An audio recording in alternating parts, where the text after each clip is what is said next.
very smoothly.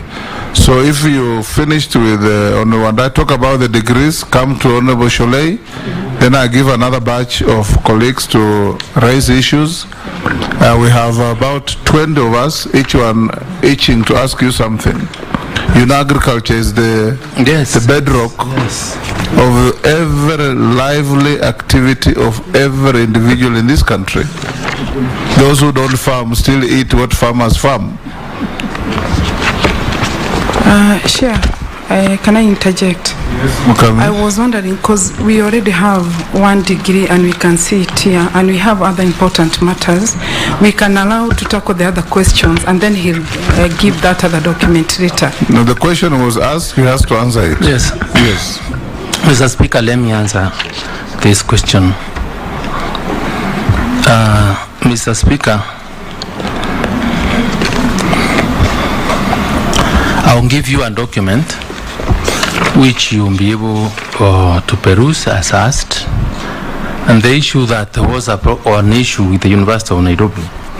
And when my studies were discontinued, were that I was doing my Masters of Law. There is not the undergraduate course I was doing.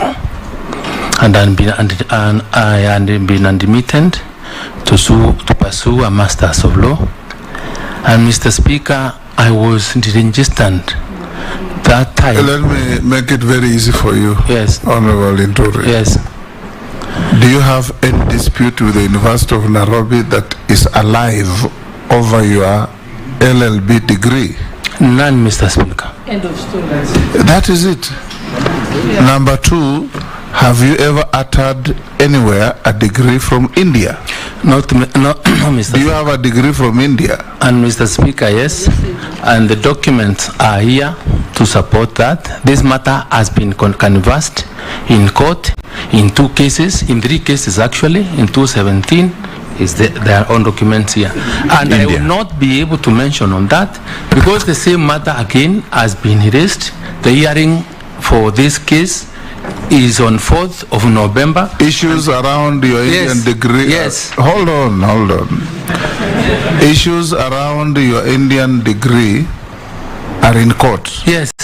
Is that the reason why you did not attach that disputed Indian degree? That is not really, Mr. Speaker. It's also because the documents that I attached are the documents I'm able to access. One of the issues where it is... That's exactly what I'm asking you. That you attached the Kenyan degree from the University of Nairobi because it has no issues. It doesn't have issues. The matter rests there. Answer other questions. Speaker, how does it rest, really? When he has said that he has got an Indian degree, the certificate must be with him, the degree certificate must be with him somewhere. He says, yes, if I got him right, he has an Indian degree, it has issues around it, the issues are in court, they are active, and therefore sub judice, and we are not here to inquire into his degrees. In any case, the possession of a degree is not a requirement for him to be a minister. But if he has a disputed degree and the degree is found invalid, it goes down to his integrity. Yeah. Yes. Yes. But that's the only issue that is available to you to pursue. That's what I'm pursuing actually. The issue of integrity. Question, a very clear question, and I want a very clear answer so that we make progress. Yes. The issue is, we wanted the Honorable Inturi to confirm if he ever held a degree from an Indian university. He has said yes. And I'm asking, can we see a copy of that degree certificate? I am being told we can't see it because the matter is in court. That's what I'm finding very difficult, yes. Mr. Speaker, you know, I also explained the circumstances in which I find myself and why even other certificates are not there.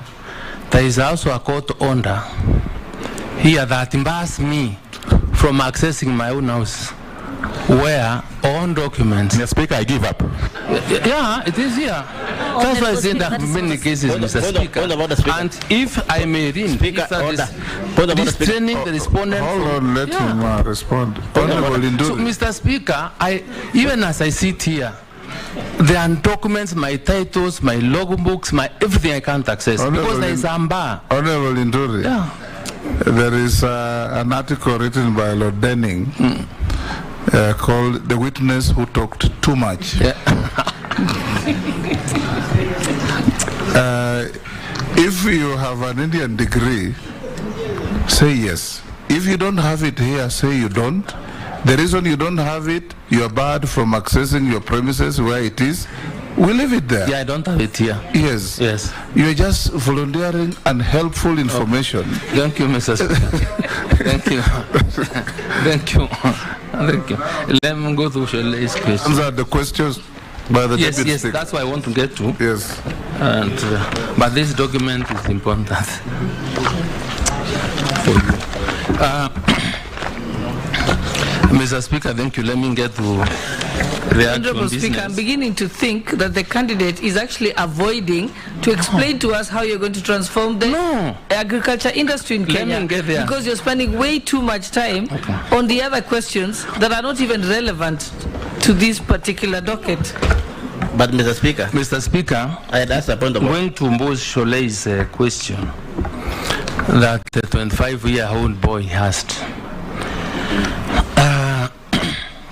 I want to agree with her that agriculture, Mr. Speaker, contributes to almost 60% of our GDP. And to transform this country, we require to seriously invest in agriculture. To change this country and to make sure that each one of us as Kenyans is comfortable, we need to re-engineer our ways in how we conduct ourselves in the field of agriculture. Mr. Speaker, and when I speak about agriculture, is in horticulture, in apiculture, in livestock and everything else. So, Mr. Speaker, first of all, what I want to do, considering that agriculture is an evolved function. Agriculture, where I will sit, if approved by you as a minister, will basically more deal with the issue of policy. Crop husbandry is in the domain of our county governments. The first thing I want to do is to have a serious sitting with the governors, and possibly, because I believe in teamwork, I believe in building proper networks, have also a meeting with their CEC's agriculture to see how together we can be able to transform agriculture. Mr. Speaker, I know we have a problem in this country.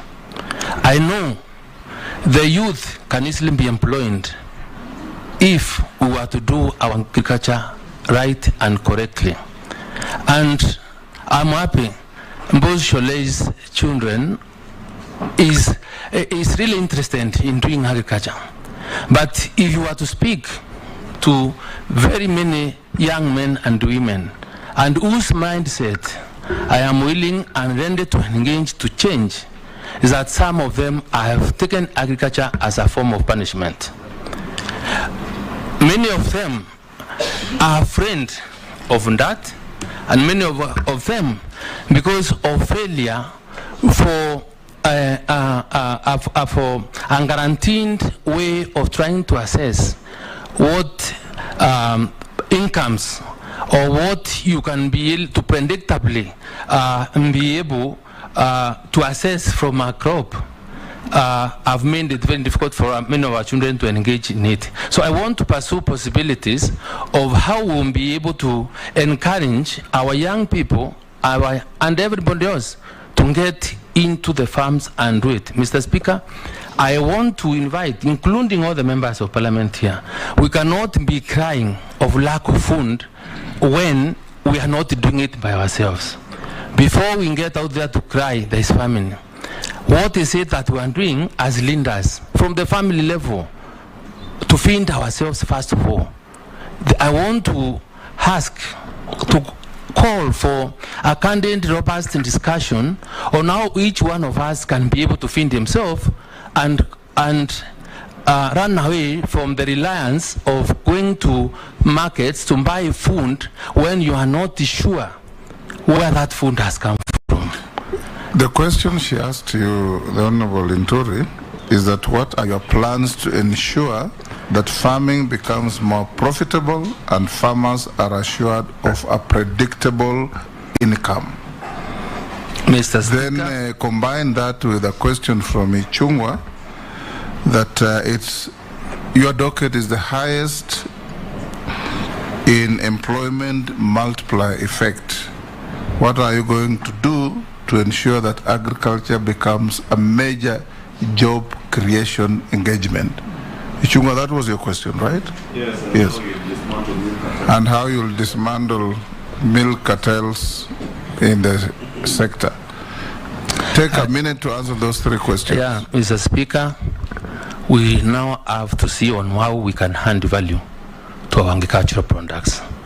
Those that are doing, for example, dairy, we must know how we can be able to engage them from their own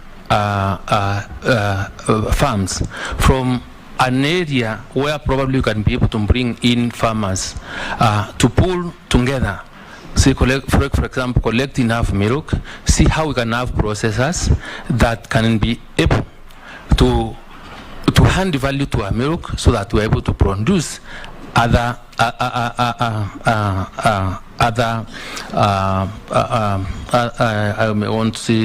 other products from processed milk. That way we will be able to hand value. Farmers may be able to get good return from their investments in agriculture.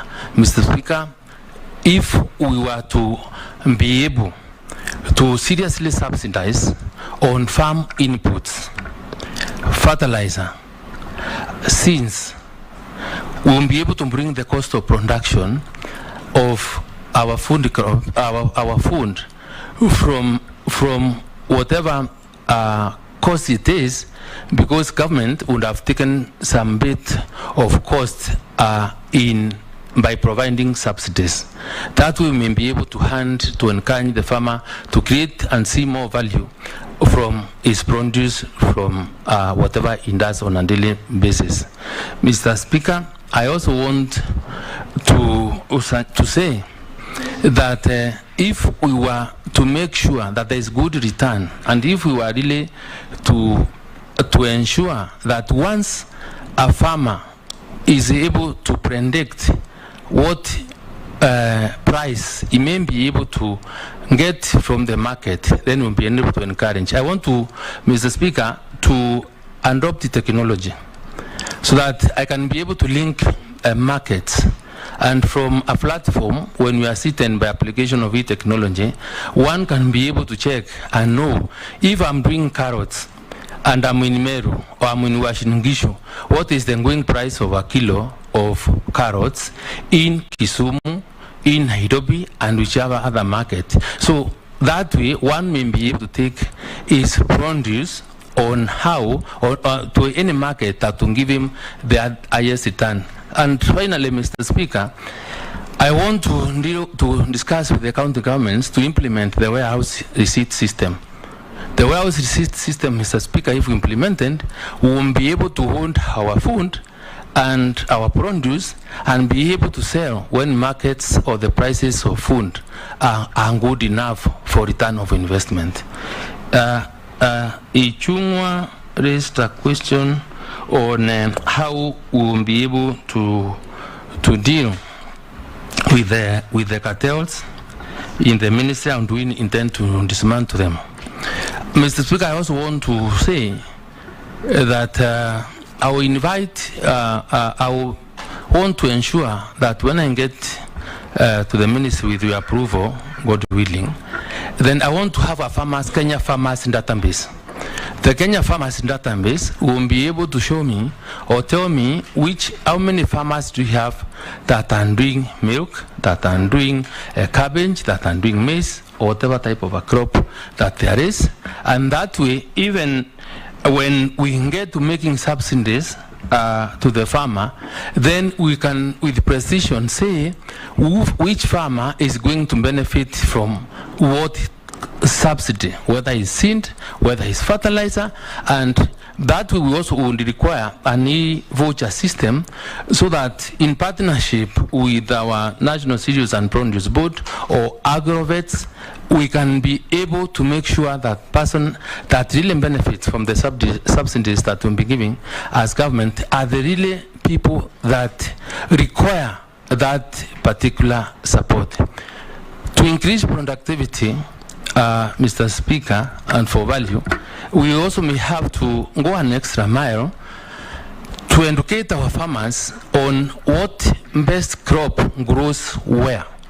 And with that kind of data, then we will be able to maximize on productivity and avail information to our farmers so that you do not plant barley in an area that requires you to plant rice. Or if you just wake up in Meru and decide how to plant maize here, yet Meru cannot do very well in that particular ecological zone. So getting information to farmers will be critical, moving along with them will be very important, and customer education and training will be very critical if we really have to produce maximally and farmers get really value of their produce.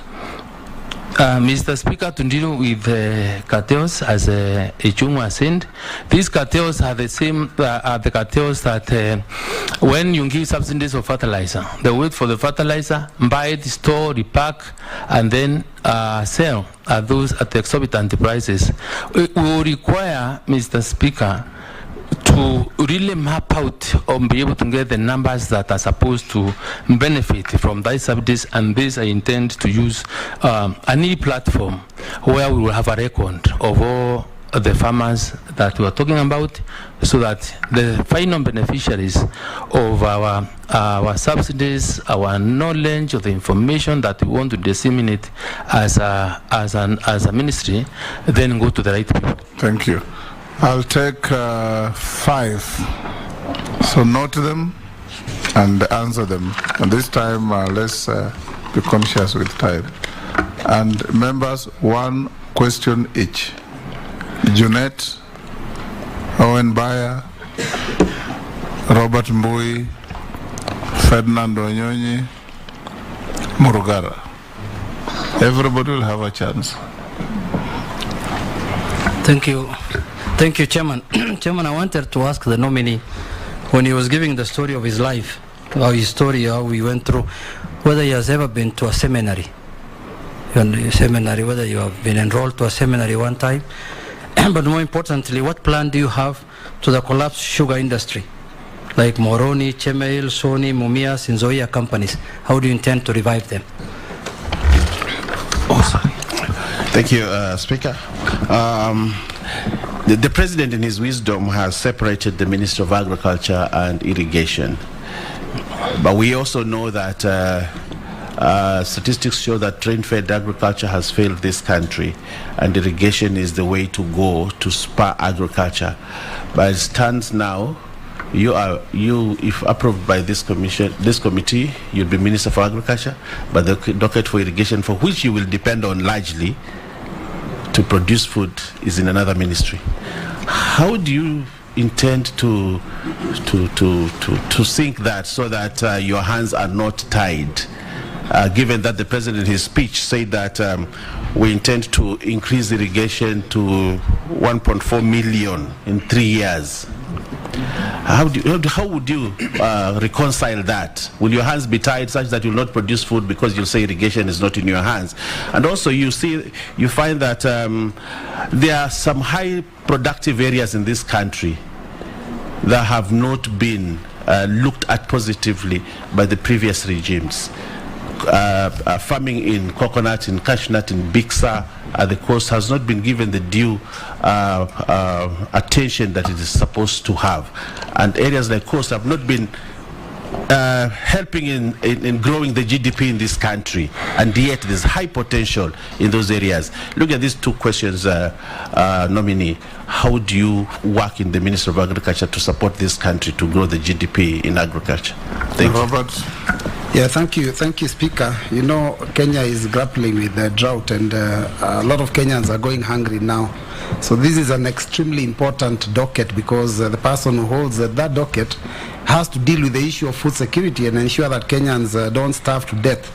Now, I want to, and you know, Chair, the issue of integrity is also critical in helping us determine the suitability of a candidate to any office.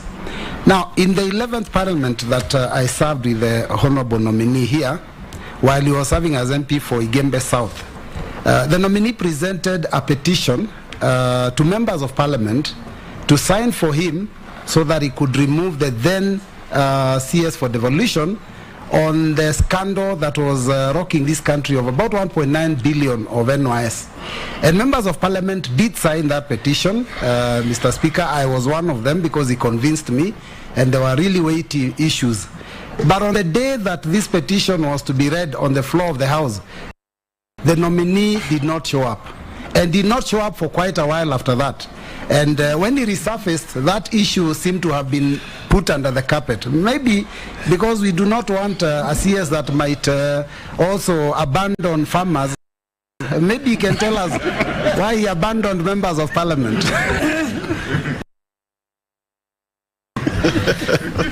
Ferdinand. I'm laughing kidogo because I was also in that Parliament, but I didn't know those details. Mheshimiwa, you talked about warehouse receipts, and I think you don't understand the concept. I want to give you the light on the warehousing receipts. Is where the farmer takes the goods to the warehouse and is given a title deed for whatever quantity equivalent to the value that you have taken. Then from there you can use a title deed to do business, to do other business. That concept, actually, I am one of those that worked on it from India. So my question is, and you seem to know something about it, what are you going to do to increase, to open up more warehouse and receipt outlets in the country to be able to do business, so that the people can be able to take their goods to the warehouse, get the receipts, and do business? Thank you. Wakili. Thank you, Mr. Chairman. Nominee, drought is ravaging the country, and the reason why Kenyans are suffering is due to the fact that we do not have a good policy on food security. Matters food are governed by the Agriculture and the Food Act, which vests execution in the Agriculture and the Food Authority. We've been told recently, especially by your predecessor, that the ministry contemplates repealing the Agriculture and the Food Act and also abolish the authority so that it can deal with individual crops instead of dealing with crops lumped together for purposes of production, marketing, and distribution. In your own estimation, is that a good idea for the country, and is it going to serve us more positively, or we are digging ourselves into a grave as far as food is concerned? Thank you. You can answer those five. Thank you, Chairman. Mheshimiwa Junet, I asked about the revival of the sugar industry, and I think that's a good question coming from him because it comes from that side. Mr. Speaker, I think the sugar industry plays or employs very many people. and is a source of employment for young people and others that work from that particular end. And when I interacted with the sugar companies when I was the chairman of public investment, most of these sugars companies were making losses. I think it is the time, Mr. Speaker, I think we really require a serious discussion, because the investment of government in a number of these sugar industries is huge. We've had bailouts by government to these sugar companies a number of times, and we are required to check on whether there is real return on the money that government invests in them, and then open a candid, robust discussion with all stakeholders in trying to understand how best we can revive the sugar industry. Mr. Speaker and Chairman, I would ask Junet to become part of this discussion, because you may understand this area better, but I am told over here that there has been discussions on how to privatize these companies for maximum productivity and for profitability. If that is the direction we may end up going, then Mr. Speaker, and since all stakeholders will be involved, and if we are to go that way, of course, Parliament will be involved, then at the personal level, I wouldn't have any problem, because I will not be there to dictate. I will only be guiding the process, and it will be all inclusive, all consultative, so that we have one common ground on how we need to revive this important sector in our economy. Mr. Speaker, I think when asked how I will be able to produce food when the irrigation docket is not in my domain, and I want to say that government works collectively. I am sure, and we cannot succeed without water, without want to grow food without water. And anybody that cared to listen to my impulse's speech yesterday during the Mashujaa Day celebrations, he has offered or inviting people to partner to come up with around 100 dams that will be able to assist us in providing water for irrigation. I want and I believe that because cabinet decisions are collective, I will personally be able to speak to my sister Alice Wame, because she is in that particular docket, and because we must all deliver as government on how we can break those perceived barriers, if any, so that at least together we can be able to grow food, together we can build the synergy and ensure that our country is food secure, because our reliance on food, our rain-fed agriculture, Mr. Speaker, is not anything that we can really rely on. An interesting question was also raised by my good friend, Mheshimiwa on the integrity, or whether I will run out and leave the farmers alone. Mr. Speaker, even as we discuss the issue, I think for those that have been with me,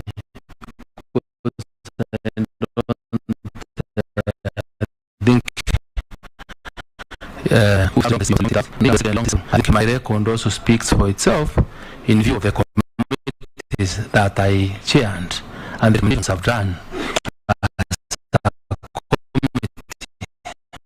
which went to the extent of indicting the latest being my investigation committee that I chaired in stating the possible loss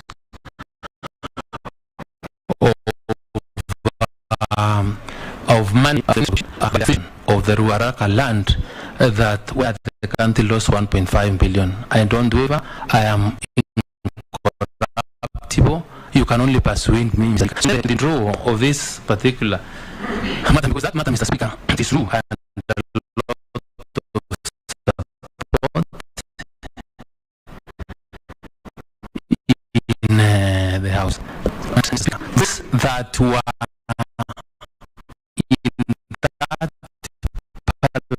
parliament.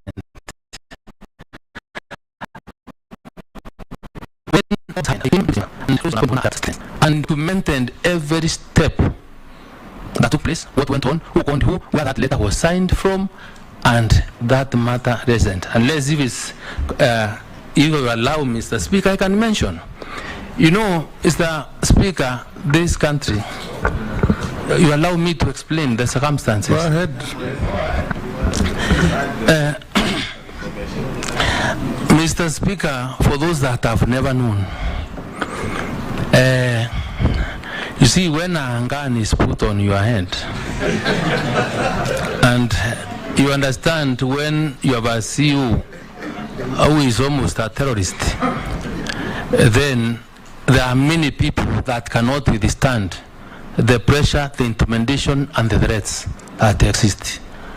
I can tell you the letter to withdraw was signed. To withdraw the motion? Yes. Was drafted by one J. Muturi. The letter I was asked to sign, Njomo called, or no, Speaker Muturi was called from somewhere. He was along, I think in Kilimani, was told, go back to the house, there is a letter that's is being brought to withdraw that motion. Jomo Gichaka, past 8 o'clock, delivered the letter to the then Speaker, J. Muturi. Those are the circumstances that I found myself in, and you know. You signed the letter? Mr. Speaker, yes. Point of order, Honorable Yes. Speaker. Point of order. Yes, that's it. Honorable And the President Speaker, was point there of then. So, Mr. Speaker, order. that is the situation, that is the condition. And that is from that time when my relationship and him went sour. Because that thing has really tormented me. I've spoken about it, but members continue asking. They may not have known, just like all these others were all organized and planned by his agencies. Lastly, Mr. Speaker, the question from Ferdinand and Murugara. Yes, Mr. Speaker, the warehouse system, receipt system was passed. It's a law that is in this country. It's supposed to be implemented by the county government.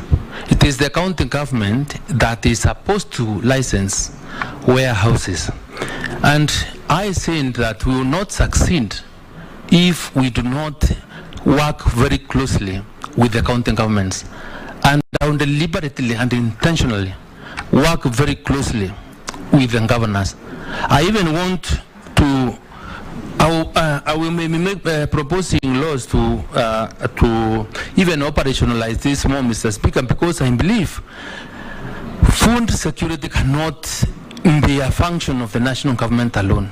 If crop husbandry is in the hands of the governors must participate in ensuring that Kenya is food secure. Mr. Speaker, I want to encourage and I want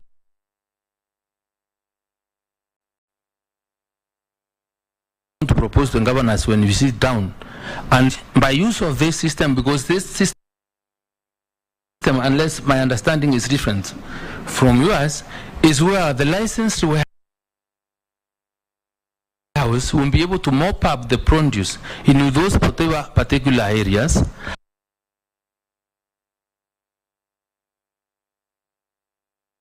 And because I am even told this system is a serious support from some donors and other financial institutions, where if you have a problem, you may be able to be paid up to a certain percentage of the value of your crop. That way, you address your immediate financial needs, as when then the men and women in charge of houses are looking for good prices for that produce. This way, if we were to, the county governments were to do it professionally and organized in a good manner, then we will be able to ensure that in whatever part of this country, at least the amount of food held in our stores or in our houses are clearly known. And this, Mr. Speaker, you also, can also encourage commodity exchange through these warehouses, so that if, for example, you do not have money and you have tomatoes, the other one has cabbages, and that's what you want, you can always agree on how to deal with it. So I want to ensure in the participation of governors, I also create county fund reserves, so that the county fund reserves will be able from when there is need for immediate address in terms of our food solutions that we may have within the counties, then the counties can be able to come in and support. So I want to assure you, Mr. Wanyonyi, we'll get a framework on how we can do it. In any case, just like I'm saying, this cannot be done without legislation. We will be getting back to you. We will be asking you to kindly support us in this particular matter. Mr. Chairman. No, I wanted to make a clarification. Yes. If you allow me to. Yes. This, let me tell you that as I'm talking, this parliament sent some people to South Africa. We saw how it's operating. The Ministry of Agriculture, for our case, will have a department, and already have a department, dealing with the warehousing system.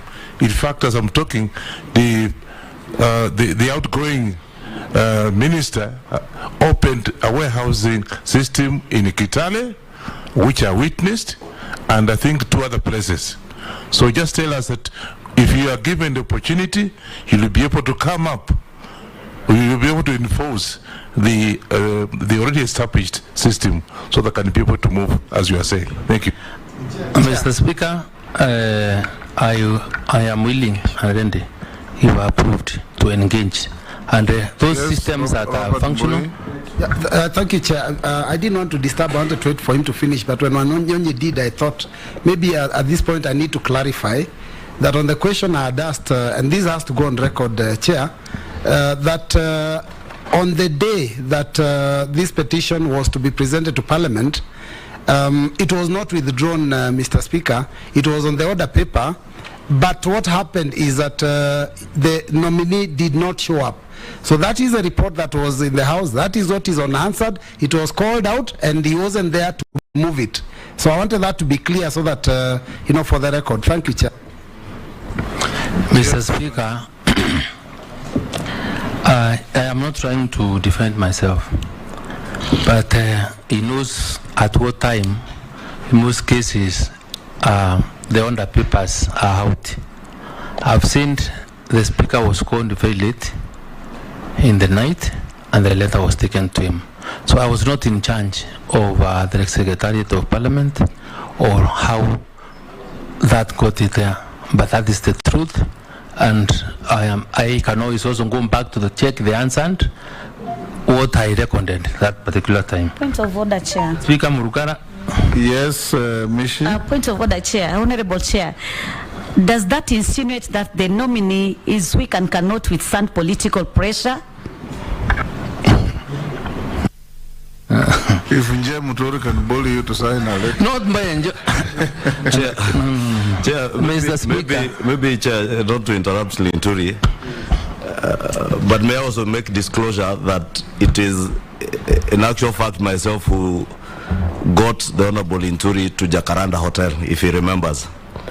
And the circumstances then, if you know the kind of president we were dealing with, when Linturi tells you when you have a gun over your head, you really have no choices to make. And it is indeed true that letter was typed by Nje Mutsuri in the business center of Jacaranda Hotel. And I was then the vice chair of the Public Investments Committee, and I was directed by none other than President Uhuru Kenyatta to ship the Honorable Inturi out of this country in a trip that we are going to Turkey that weekend. So you connived into undermining Linturi's integrity? We did not connive, Honorable Speaker. And that's what I'm saying. It may not be a reflection of the Honorable Inturi. Anyway, let's go on with other issues. Or strength. I'll now give the floor to Murugara. We have 6 minutes of your allotted time. Mr. Murugara asked whether I have intentions of disbanding AFA. Yeah, so just like I've said before, AFA is a creature of an act of parliament. And Mr. Speaker, a minister or as a cabinet secretary has no power to amend or to do any other form of changes to any act of parliament. Parliament must be involved. I have not gotten there yet. I have not personally interacted with institutions that fall under AFA, and I will not be fair to say whether AFA is living to its mandate or not. But in your wisdom, it's the wisdom of this committee that you recommend me serve in that docket. Then one of the first things I'll be doing is to engage AFA and other stakeholders to understand really how we can either transform that institution, whether it's living up to its mandate. But just like when I was trying to inquire, I know it has some bit of challenges because I'm told it has no bond. Maybe probably it has remained dysfunctional either for strategically or for any other reason, I do not know. But I will try to inquire and see how best we can be able to address the issues that touch on the mandate of AFA, and I will be involving the members of parliament kindly. Posing Daud Mishi Koech Amisi. Thank you, Speaker. Question each. We have 4 minutes. Speaker, from where I come from, it is argued that you don't milk a stone, you only milk a cow. And I want to be on record, Speaker, because we are not making, Chair, because we are not making any determination now, so that it's known by the time we are going to make our determination that the nominee is trying to use court to gag the committee from getting issues of integrity on him, Speaker. That is very critical. And to exit my question therefore for him is, there are 70% of this country is arid and semi-arid, or thereabout. And in those areas, they keep animals, cows, camels, goats, and so on. When it comes to the Ministry of Agriculture, it's about crops most of the time.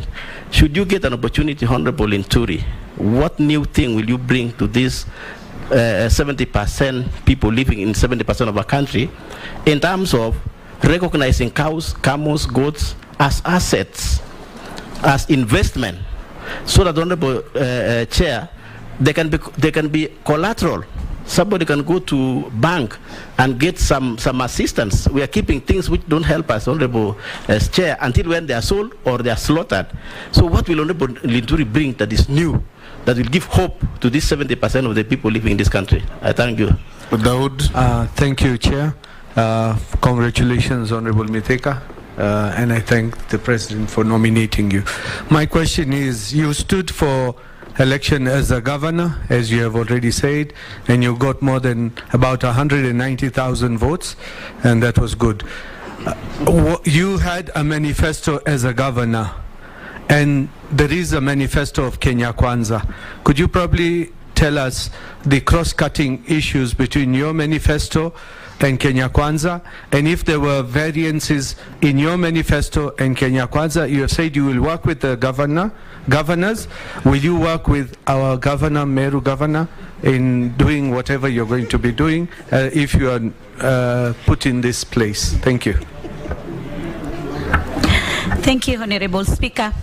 Honorable Speaker, just before my question, I just want to add on what the nominee has just answered, Honorable Junet's question in terms of reviving the sugarcane industry. I also want to add that you also need to put in your plans the issue of cashew nuts, bixa, and coconut industry, so that it just don't remain as a rhetoric during campaigns, but a real action to be done to ensure that we have this kind of industry. And my question would be, during Mashujaa Day yesterday, His Excellency the President has talked about putting up a fertilizer plant, East Africa Community Fertilizer Plant. Also talked a lot on subsidies on crops and even farming equipment. But more so, we have had little in terms of livestock and fish farming. What plans do you have as KK government to ensure that we also integrate these other two sectors in terms of agriculture? Thank you. Thank you. Coach? I will be very quick. Honorable Linturi, drought is ravaging this country. More than 4 million Kenyans are staring at starvation. Crops are perishing. Livestock is dying. What is your plan in future to cushion farmers from such drought? And number two, what is the KK plan to make sure that we do not necessarily have to, in future, just stare at farmers lose animals and crops? So what will be the plan to cushion farmers on such?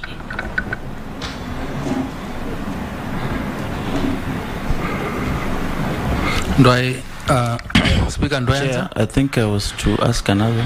Those are 5. No, they are not 5. I gave to 5 members: Posing, Daoud, Mishi, Koech, now Amisi. Okay. Thank you, Chair. You know, once a German architect once said that the details are the devil is in the details. And when you are asked chronologically to indicate the education records and the employment records, of course, it needs to have time to each one of the events. But there seems to be a gap between the time you finished Igembe Boys Secondary and becoming a director of 5 companies. Due to an attachment, internship, worked in any one of our firms around before becoming a director. And you know, the hustlers are also watching how to learn from public officers how to reach where they are. So we could also see the proper chronological occurrence of your education up to the working. And the 5 companies, are they active? Then how will you manage the docket of agriculture, which is the backbone of our economy, while we are still a director of 5 huge companies? Thank you. You can quickly answer those 5. Mr. Speaker, first let me answer a question raised by Kwasi, and I want to put it clearly that I don't use a courts to ngag a committee. When you look at when those orders were issued, Chair. That was just a side comment. Answer the real questions. I want to ensure that I have a livestock master plan to take care of the pocots, to take care of the pastoralists, be able to identify how many goats, how many cows, how many chicken that we have, Mr. Speaker. And you realize Kenya, I think is importing meat, yet we have the third largest ant in Africa. I am going, Mr. Speaker, to ensure that progressively we will be able to see how we can manage our arable land, and so that we are able, because the problem that we have majorly with the pastoralists is pasture. I want to introduce something I want to call salin agriculture. where we will be able to tap the waters, probably like in Turkana, because water is saline, and be able to grow pasture and grass can grow there. There is no land that cannot be able to be utilized to support our livestock, because that is the major problem that you have in feeding the livestock. It's sure for them to have value, and because abattoirs and not just like I said, the issues to do with livestock, also with the county governments. I know there are those feedlots that we can be able, in conjunction with the 21 harried areas governors, to see how we can organize the livestock sector so that they have pasture, water for their cows. But I know, and this answer will have to come from them because they are pastoralists, how we'll be able to keep the animals together, because even when these pastoralists or animals are moving from one place to another, there is a lot of loss of weight and minerals, and that is why you realize their livestock are not able to feed or to fetch so much money. So I will be engaging you. I'm not a pastoralist. I'm willing to listen, come up with ideas, and everybody else, because that is why that's my duty, to address the problems that Kenyans have through consultation and advice. So I'm open-minded. My policy is open. Mr. Speaker, the question Rahim asked whether I will implement my manifesto. My manifesto ended when I lost the position of governor in Meru.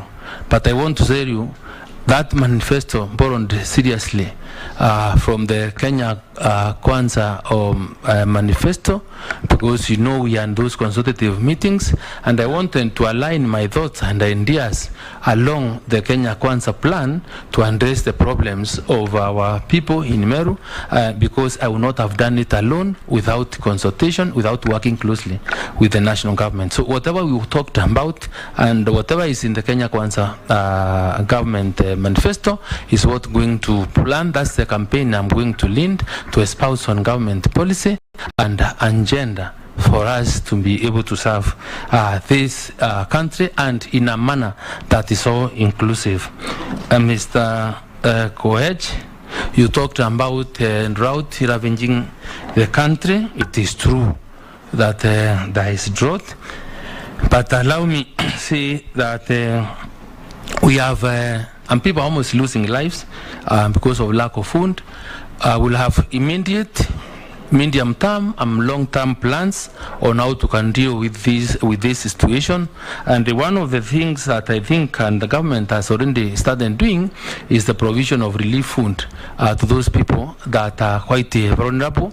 It may not, I would not want it to be a thing that we must really be happy about. Let it be, food relief must be a last resort. And irrigation, just like the President said yesterday, is something we'll have to ensure that any irrigatable land that is available for farming, then we put it into agriculture. I want to persuade the government or the cabinet to also be able to come to agree, because we have so many pieces of land that are idle, owned by government. You realize it's a shame when you find that the prison service is buying food or money is allocated to buy food, yet there are a lot of labor force and the very big tracts of land lying idle without any agricultural activity. So I will be pleading for government to find it or to give a directive or a policy on how we can utilize government land institutions that have big land for use for agriculture. Our universities, those research institutions, how we can apply those pieces of land for agriculture and even for training, knowledge transfer to our young people who want to do agriculture. Then of course, agroforestry will be very important. Then how and to engage everyone else to deal with the effects of climate change. I will have to talk with my counterpart in the ministry of education, so that we also revive again the 4K clubs in our schools. I don't know how they ended up dying because as our children grow up, then they're able to know, to adopt an idea that we must start sending ourselves from the school and be able to appreciate how important agriculture is. Mr. Amisi, you asked about the flow. That was completely deliberate, because the documents that I've given out here, because people that are alleging, I don't want to give them an opportunity to prove, give them opportunity to prove their case. It is their business to prove what they are saying. So by so doing and understanding the powers of this committee and the correctness of the information that you give them, because it's also binding, I didn't want to assist them prove their own case. And just like I think both said, if there is anything that is not correct, it's a matter of time. But I want to say that whatever I am giving out here is true to the best of my knowledge. Honorable members, we have so far done, just hold your cards, we've done 2 hours and 5 minutes with this nominee. Can we agree to an addition of 15 minutes, then we close? So I'll give all the remaining honorable members 1 question each. Naisula 1, go to Gikaria 1, Mole 1, Raso 1, Shuria 1, Mary 1, Mukame 1, in that order. Honorable Speaker, my question was not answered. Honorable Inturi, yes. Mama Mishi asked this question. Russell. You have talked about sugar. Russell. What about other crops like bixa, like coconut, like cashew nuts? What are you going to do about them? Note that and start with it after taking the other questions. I answered. Yeah, like that. Naisula, 1 question each, please. Sure. Thank you, Chair. Honorable Inturi, you know, governments are there to serve the needs of Kenyans and actually prioritize. And these needs are not static. They change, you know. Now we have drought, then we are hopeful that we'll get the rains, and so it's not static. And right now, the biggest problems Kenyans are having, apart from the economy, is just having food on their table. And so when they ask for unga to be 70 shillings, people just want food. And that is the problem right now. But from what we have heard recently is that the government has subsidized fertilizer, which is very good. You're saying you're going to subsidize for production. But for consumption, we want food now. We know as we wait for the crops to grow, for the fertilizer to get to the farmers, what measures will you put in place to see, now that you have removed the subsidy on the maize or on the flour, but what will people eat as we wait for the crops to grow? Gikaria? Then thank you. Then Raso. Honorable Inturi, I know you are friends, and my question, just like Mishi has indicated, as you address other crops, can you please also address about pyrethrum, potatoes and milk? Because these are key things within our region, and particularly the milk has really dropped. And lastly, though I'm not a fan of Wajakoya, but he came up with an idea that this country, about this Bangi issue, I'm not his supporter, but is it something that can be considered for purposes of medicinal value and getting foreign exchange, not for consumption? Thank you. Thank you very much, Speaker. Honorable Mituri, you still owe me my signature of that day and you disappeared. My question is, agriculture is devolved to the county government. And when I and you were growing up, we used to have agricultural extension officers who were a very good link between the farmer and the government. I've heard you say that you want to have a database of all the farmers in Kenya. How you'll do that, you have not given us the details. And I want to hear your comment on genetically modified crops, that is the GMO, in the basis of whereby we know most of the GMO seeds, they don't regenerate. You cannot harvest a GMO seed and go and replant again. And the effect they have to the society and especially to the farmers. How are you going to sustain farmers with a program of seeds? Because I can foresee your government under the government of today is agitating very much about GMO, whereby we lose the indigenous seeds we have in this country, the original maize, the original beans, the original ndengu, and the rest. What are your thoughts on that? And if you can detail your plan, and especially on the agricultural extension officers vis-a-vis is a devolved government function. Razo. Thank you very much, Speaker.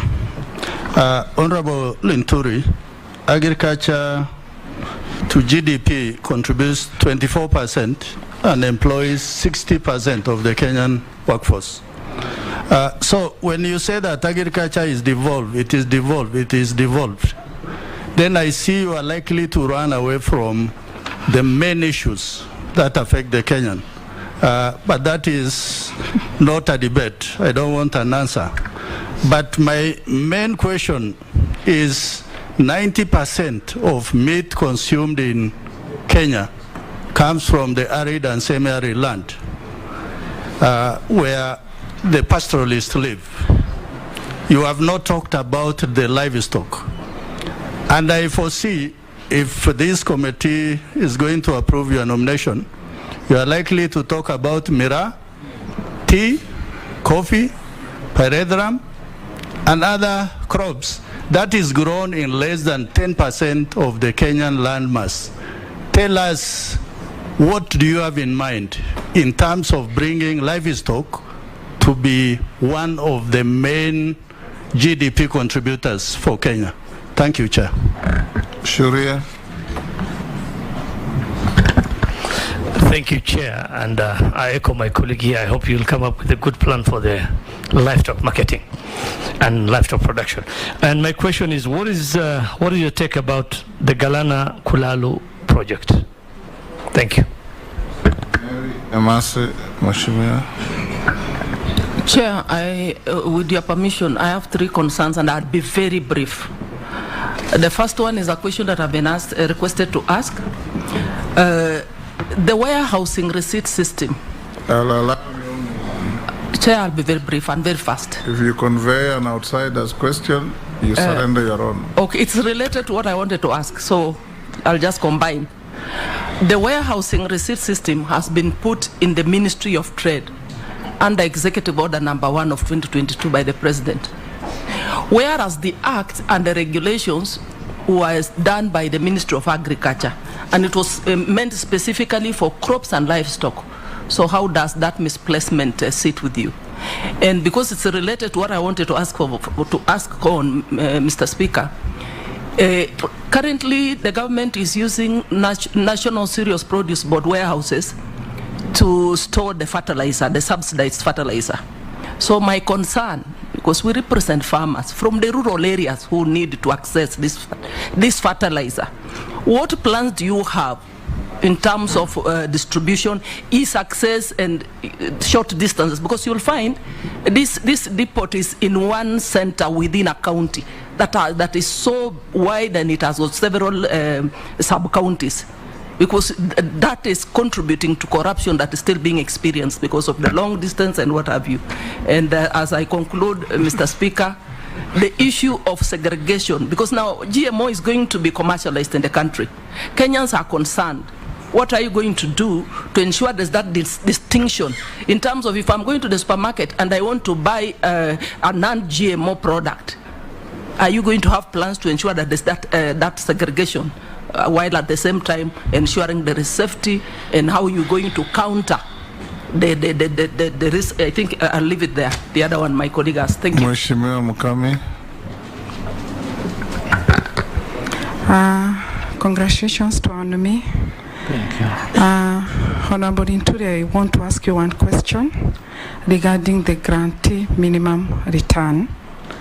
Considering it's not very popular in a free market, I would like to hear how you are going to do about that. You can quickly answer those questions, starting with what was left of Mishi Mbogo, and then Naisula down to Kami. Mr. Speaker, if it may have escaped Mishi, when I was discussing about the livestock, on how we will be able to bring them together to add value, I also mentioned that I will be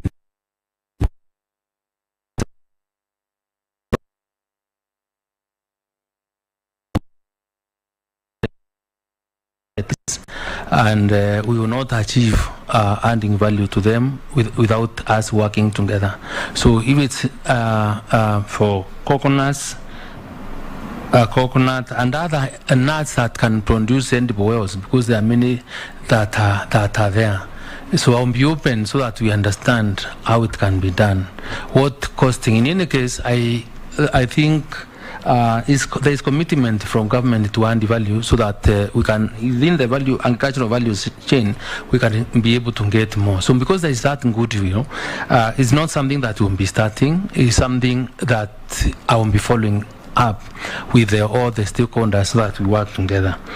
And Aishula asked how on what our immediate plan to provide food. I think I said earlier from the beginning that if people are dying today and they want food, the fastest way to ensure that they have food is relief food. You give them the relief food because that is what they require for now, as we organize ourselves to address the issue of lack of food in the medium term and the long term. Chair, mine was on the price of unga, because the relief one had been answered. The price of unga, Mr. Speaker, I don't think will also come down immediately, because unless government is willing and ready to continue with the subsidy to bring down the cost of unga. This is a matter that will be discussed, and once discussions are on, we will be alive to the fact that we really have to do something so that our people can be able to eat. And let me also take this opportunity to answer the question that was also raised by Mule, because that revolves around provision of food when brought about the issue of GMO. If you look at what informed the lift of ban of GMO, is that problem of lack of food. And we'll have to make choices, Mr. Speaker, and ask ourselves whether we need to let our people die or adopt GMO. I have not seen anywhere there has been any scientifically published in any journal where GMO has been sent to really be harmful to human beings. Mr. Speaker, I want to point of clarification, Mr. Speaker, to the nominee, and they need to probably do more research. There is a great scientist in France who has done extensive research on GMO, reports done, and why the government of the day of the late Honorable Mwai Kibaki banned GMO was based on scientific proof of how dangerous the GMOs can be. And the worst part of it is, Honorable Nominee, the seeds cannot regenerate. You cannot replant a GMO seed, and that's scientific. I wish you gave me time to continue answering this question, because the research on document that's popularly referred to was later pulled down, or was the scientists sent, and this is the information that I have, because even in this country, our biosafety and the biotechnology experts that we have, and people must really be able to understand exactly what GMO is all about. GMO, from my layman's understanding, is the transfer of genetic material, and the truth being that, and if our main problem is food, and I'm sure our government cannot be that careless to allow food that is harmful to our people. I want to be asking, Mr. Speaker, the experts, those that support, those that do not support the use of this GMO food, to really to have a discussion on us to agree on how we move forward. But as far as I am concerned, we must choose between what is a lesser evil. We travel quite often. You don't go to America. You can go to wherever. What we eat is GMO. Yeah, so we wait for our people to die, or we give them GMO food? And for your information, Mr. Mule, you are product of GMO. Yeah, how when you look at the history of evolution of man, from Homo erectus, Homo sapiens, and now where we are today, it's genetic transfer that has taken place between human beings to where we are today.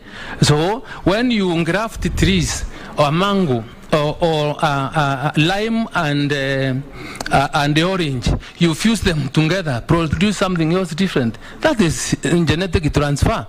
So let us not... Point of order, Chair. I doubt whether I'm a product of GMO. I'm a product of my parents. Sorry. Chair, I think, Chair, the direction we are taking is not being beneficial to the country, because the issues the Honorable Mule is raising on GMO are really not factual. And it is indeed true that the scientist is referring to the French scientist, because I was in the Agriculture Committee in the 11th Parliament, Honorable Speaker, and that scientific information has since been repudiated by other scientists. And therefore, when we are on national TV and we want to make the country believe that GMO is harmful, that there is this science, that the Honorable Mule is not availing to this committee and the country, I think we are not being beneficial. True, Honorable Speaker, if I can finish. Point of order, Mr. Speaker. If I can finish, Honorable Speaker. Honorable Speaker, it is also... Mr. Speaker. He is not finished. Mule, hold your horses.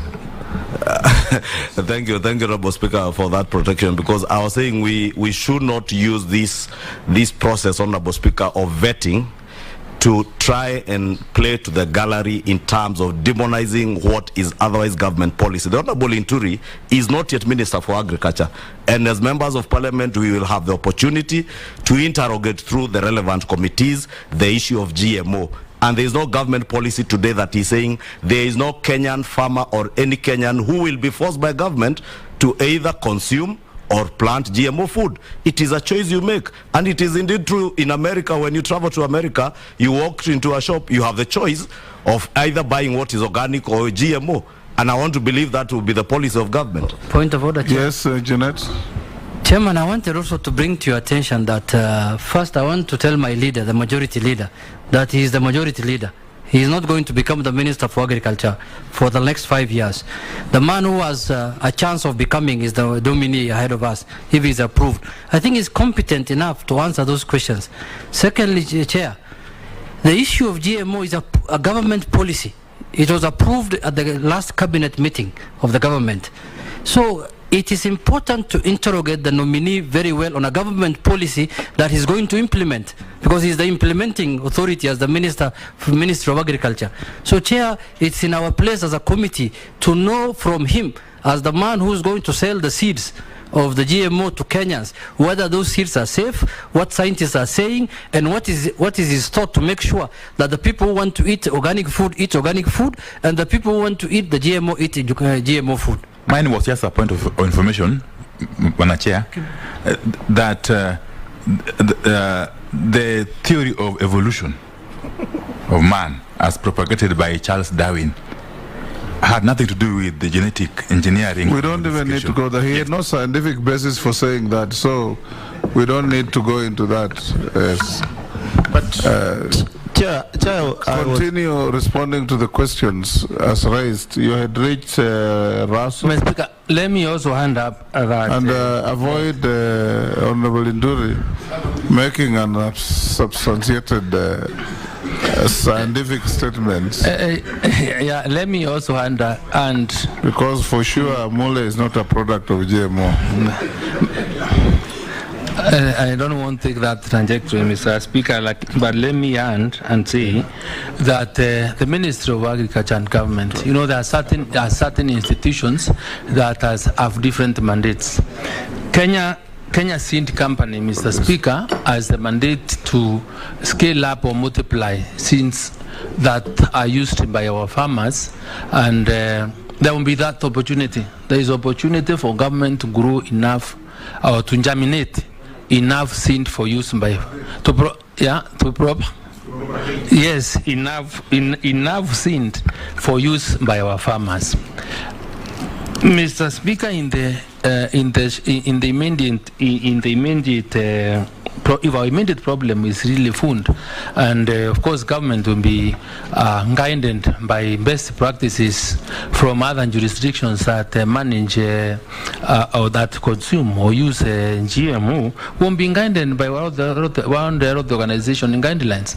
Mr. Speaker, will also be, I think, be able to take decisions and say, for example, if this is GMO, we can label the maize that you buy or the food that you buy from our supermarket, so that when you go to our own supermarkets, you are able to identify whether you want GMO or not, or choose to die of hunger and not taking GMO. So because that is a really big problem that we must really address, and address it candidly.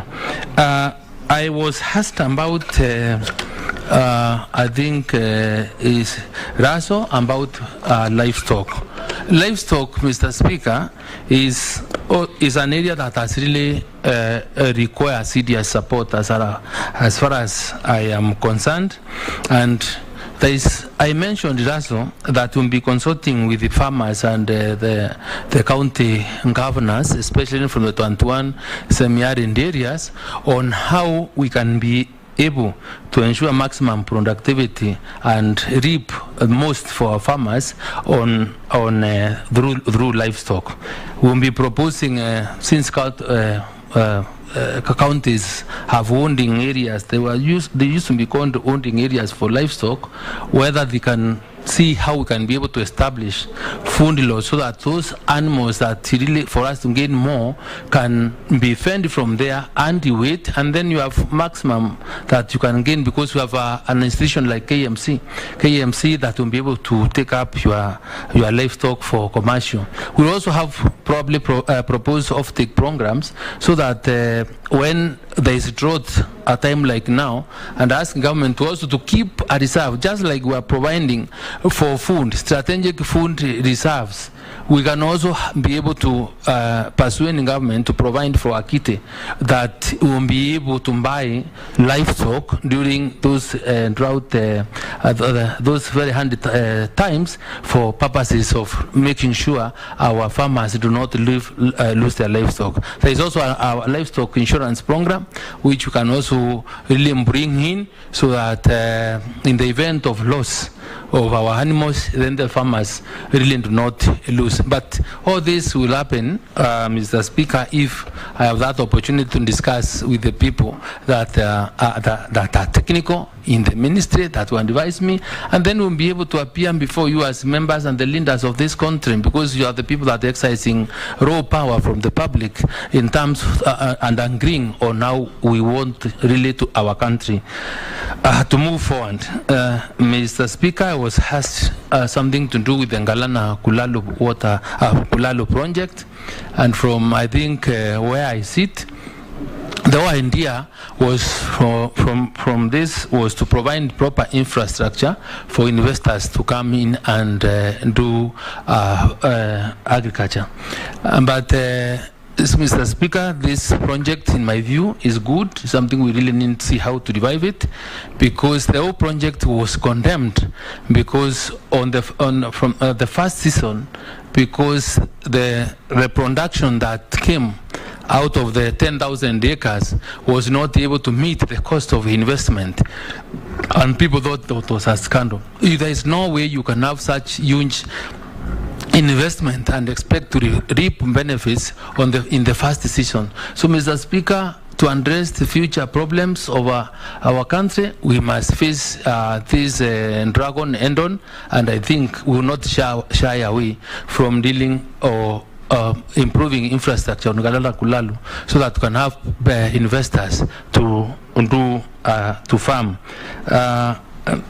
Mr. Speaker, I think Mase talked about misplacement of roads in the Ministry of Trade and the Ministry of Agriculture, and on I didn't get properly, but was it Kenya Land? It is about the warehousing receipt system. Correct. There is an order that has taken that to the Ministry of Trade, yet it was established by the Ministry of Agriculture for crops and livestock products. So that misplacement, how are you going to deal with it? Mr. Speaker, you know, when I have made sure that our farmers have produced enough food, and in consultation, working together with all the other stakeholders, the other part in terms of how that food gets to its market, I think, is an aspect of trade.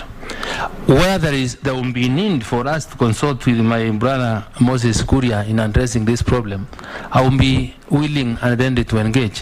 Where the farmers probably will feel that one or two things are not clear, are not right, we won't be open to discussions. And more often, that's what we find. Even when you legislate and pass law, there are those rooms where when you find there is some bit of lacuna, the intentions of the law was not properly, is not being achieved, then we'll always be coming back for amendments. So when it is tried, and for example, if it doesn't work, then you know the president has power to transfer functions from one ministry to another. So I remain hopeful that in whatever department or ministry and government institution or mandate is given, then being bound by the collective rule of government, then we won't be able to sort the problems of our Kenyan people together.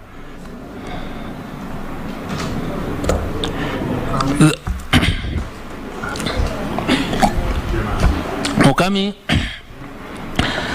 said GMR is not popular. Mr. Speaker, you know, we can also, when things are done differently and the forces of demand and supply are left to fix prices in a normal market, then that would be the most ideal situation.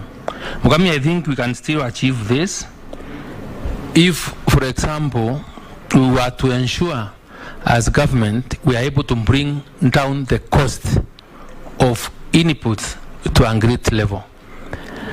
If we can be able to maximize productivity on our small pieces of land, we can be able still to have the forces of demand and supply fix the prices of our produce. And I also want to tell the Kenyan people that are listening, the supply of fertilizer is not a quick fix problem of what we're having.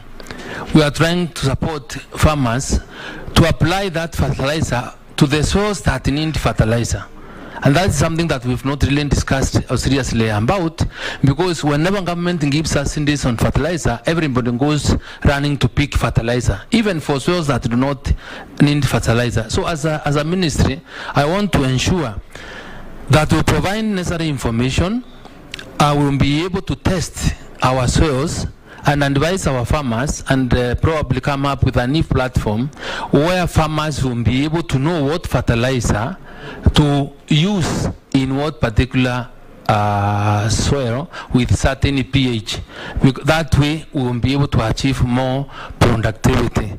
And there are farms that have lined fallow for a long time, may require not fertilizer, and when that education is properly given to farmers, then we'll be able to succeed. It will also be necessary and important for people, our farmers, to know, and for the ministry and other county governments to know, fertilizer must be given at the right time, so that you do not give fertilizer once farmers have planted, or give the CAN for top dressing when the rains are gone. So the timely and giving of inputs or seeds, which must also be matched by a way we are able to forecast and be able to monitor weather patterns, will be able to help us increase productivity. And in that way, Mr. Speaker, I think we'll be all able to get the fund on our table. Thank you, Honorable Nturi. And now, Chair, there is a clarification. There is a question regarding members. Look at the clock. It's okay, Chair. We just need to do this for the purpose of this vetting. I asked Honorable Ntuli regarding agricultural extension officers vis-a-vis the devolved function of agriculture in the county government. And I believe you need to give us the clear policy the ministry will come up with, whether we are going to have agricultural officers commission. My Parethram thing. And Chair, the Parethram. Chair, I can answer them together. I asked about taking farm inputs, specifically the fertilizer, closer to the farmer in the rural village. What policy is government going to put in place to ensure there is a depot in every sub-county, Mr. Speaker? Yes. Chair, can I add on something? Wow. Honorable Nturi, I think we should also encourage our farmers to start using manure, what we used to do when we were young. Instead of using fertilizer, we do organic. Chair, clarification also on the one issue. Chair, it will be very absurd if the nominee lives here without saying anything about fish also. Say something about fish. Please, fish. Got question, but he never answered. Mr. Speaker, You have 2 minutes to attend to all those issues. Mr. Speaker, I want to agree with Mheshimiwa. And you've got it. Yes, agricultural extension officers. Taking subsidized fertilizer and seeds closer to the farmers. Yes. And then Parethram. Pyrethrum and fish. Mr. Speaker. And the use of manure as opposed to petrochemical-based fertilizers. Number one, that's a very good proposal from Mukami, and farmers must listen. If you keep more livestock, whether it's poultry, cows, goats, that will be the best excellent manure to use for our crops, because they are safe, better than even the fertilizer we are talking about. Number two, agricultural extension officers, that's where we need to go. People require education. We need to educate our farmers on what we need to do. Mr. Speaker, when I was running as governor, in fact, there is no single meeting I didn't go talking about why it is important to employ extension officers. Even when I sit with the governors, I want to persuade them to have agricultural extension officers, because these extension officers can be given performance matrices on how much food should be produced in a certain particular piece of land on by how many farmers to increase productivity, so that we are food secure. So I agree, I support it 100%, and I am sure this can be done. It is achievable and will not succeed easily. We do not tap. I also want to tell you that I think somewhere, and why we are feeling this problem, is that the Ministry of Agriculture stopped employing these agricultural extension officers some time ago. I think like almost 10 years ago, they've not been employing. And even you look at the staff at the ministry, they are quite old. So we will be coming to you so that at least you can also allocate some budget for us to be able to start recruiting members to that, so that, extension officers, to be able to beef up our education and training capacities to the farmers. Mr. Speaker, Emase talked about what we intend to do to ensure that fertilizer and seeds are taken closer to the people. Let me also commit that Kenya Seed Company, NDC, whose farms are used for multiplication of seeds, we are going to discuss that can be able to produce more and whatever support is required. Fertilizer and getting closer to the people, Mr. Speaker, we'll have either to get into, we have national cereals and produce boards, but they are not all over. This is one of the areas where we can be able to keep our fertilizer. But I think it's not because of the system that we want to use to avoid the abuse and the cartels. Probably we all have to go to sit in and discuss with the agrovets on how we can be able to manage those stocks so that they can also be our owning area, our owning stores for the farmers that we want is to support this kind of program. But if we are to continue putting up more national cereals and produce bonds for purposes of getting very close to the location or to either the sub-location level requires huge resources. So we'll have to see how to balance our priorities, because it is important that is done, or how we can partner with the county governments to ensure once fertilizer or seeds are delivered to the nearest depot of National Cereals and Produce Board, then they're able to support in the transfer or in the delivery chain, so that farmers can be able to get their fertilizer at the nearest points possible. Any other question? Pyrethrum and fish. Mr. Speaker, I think fish is another serious economic activity in this country. And Juliet, I won't tell you, Mary is producing more fish than Kisumu or your area now. We are in it. We are doing a lot of fish, and fish is transforming people. I will be talking fish farming. I will be talking to my counterpart, Muvuria, who is now in charge of the blue economy docket, where that one is, and see how to support farmers. One is the production of fingerlings, so that as we encourage our farmers to keep fish ponds, then we also have the right species that can be able to do best in trying to support our food chain, because fish is food just like any other. And the other pyrethrum, you spoke about pyrethrum, but Gekaria spoke about pyrethrum. I think there are areas in this country where pyrethrum grows, and pyrethrum, I think, is a raw material of pesticides that we require for, we buy a lot of pesticide to preserve our seeds and our food. And I think time has come when we really have to sit down and see how to empower farmers, take back to them, to their farmers, to do pyrethrum, because is a plant, is a crop that is so beneficial to our economy. I am inviting you, Mheshimiwa Gekaria, to share more thoughts and ideas on how this can be done, because just like I said before, that we are going to map out the country to have crops and data on where we have crops growing best in whatever county, so that in terms of disseminating information, then it's part of the thing that we need to be telling our farmers, so that they don't do a try and error thing. And I'm sure this is available. It is possible. Thank you, Honorable Inturi. I'll give you 3 minutes to make your closing wish.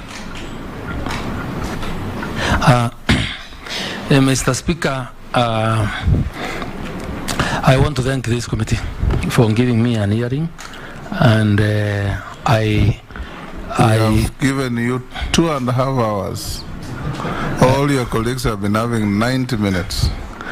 I think I thank you, Speaker, for that magnanimity, and probably say it's because of the docket that I serve, because it's so critical to the country.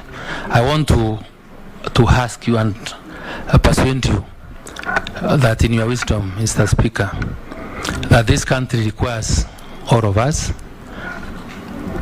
The arms of government must work together, must work in tandem, and I am willing and ready to submit to the authority of this House in making sure that the legislation that we propose, the ideas that you come with, will go a long way in improving food productivity, in making Kenya food secure, if I find favor in your wisdom and approve me as the nominee to take the position of CS Agriculture. I want to thank you, Mr. Speaker. Thank you, Honorable Franklin Mithika Linturi. I'll now, before releasing you, advise you to engage with the clerk's office. They need some documentation from you before you leave the precincts of this county hall. Sergeant, you may show the honorable nominee the way out.